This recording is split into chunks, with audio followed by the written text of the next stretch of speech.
Hi everyone, hope you are doing great. God has been faithful and increasingly wonderful.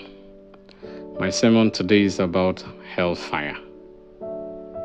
This is my second series on it. I'll drop other series on the description below.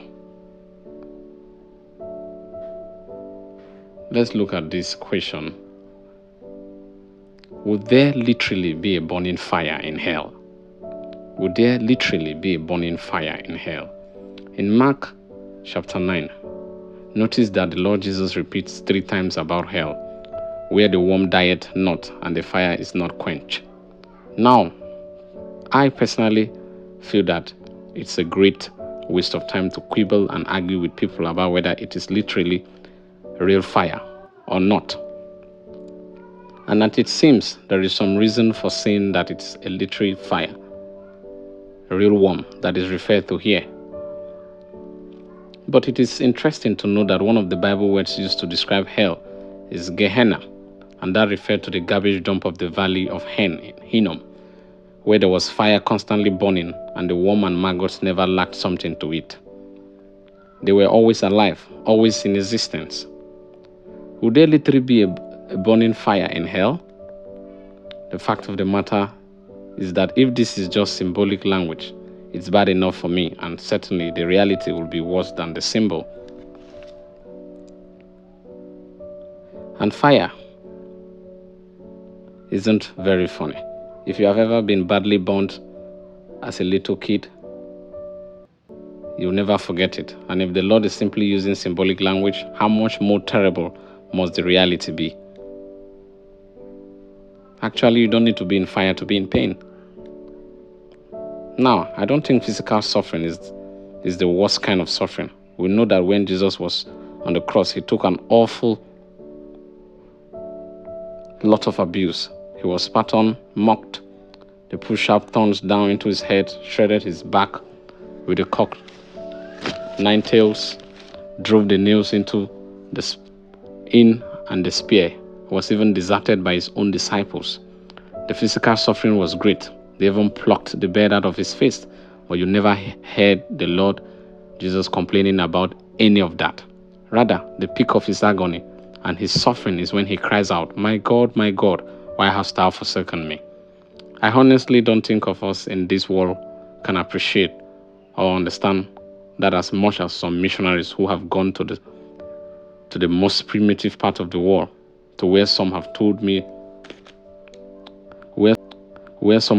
that the spiritual darkness is so heavy you feel you could cut it and with a knife. The presence of the demonic and the devil and the powers of darkness are felt keenly.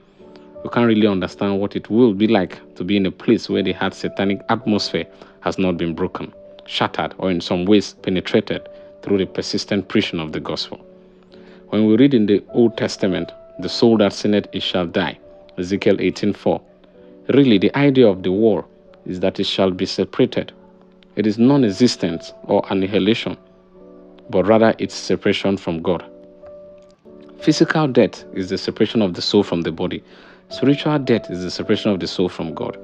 When Jesus said, "Why hast thou forsaken me?" that was the height of the suffering. In Hades, what do people remember? Returning to Luke 16 and the story of the rich man and Lazarus. I would like to mention that there is no indication here that this is a parable. It doesn't start out like a parable, but says there was a rich man and a man by the name Lazarus specifically named.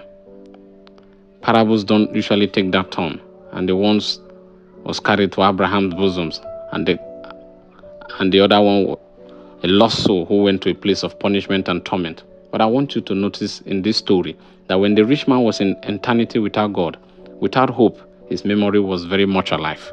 He said, "Send Lazarus to give me a little relief." At another point he said, "Send him to tell my 5 brothers, lest they also come to this place of torment." Every once in a while, you would hear somebody say concerning some member of their families whom they know is unsafe, "Well, if he's gone to hell or she's gone to hell, I want to go there and be with them. I have got news for you. They don't want you there."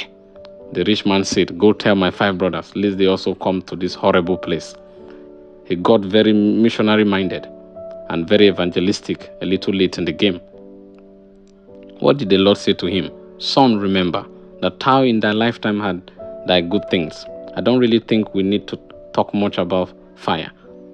I think one of the most terrible features of eternity without Christ will be to have your faculty of memory, to remember the gospel services you sat through and kept saying no to Christ, to remember your hardness and coldness of heart to somebody that was a testimony, to remember programs and meetings in which you emotionally were stirred and maybe tears came to your eyes and a lump to your throat and you said no to Christ. I can't think of anything that would be more horrible than that. Son, remember, you don't need fire to be in pain. You don't need physical suffering just to be God-forsaken, separated from God, and all that is good and holy to have your memories along with it. To remember a mother and dad who prayed for you, who tried to lead you right. You took the bit in your mouth and decided to go your own way. You wouldn't listen. A horrible thing memory can be if you weren't outside of Christ. Son, remember, and evidently man in eternity could see. He would remember. He didn't need to have fire to make him uncomfortable. There were plenty of other factors to make Hades and hell very unfunny. To be out in eternity without Christ is very unfunny. Thanks for watching this video to the end. Don't forget to subscribe and hit on the notification bell for the next video. God bless you.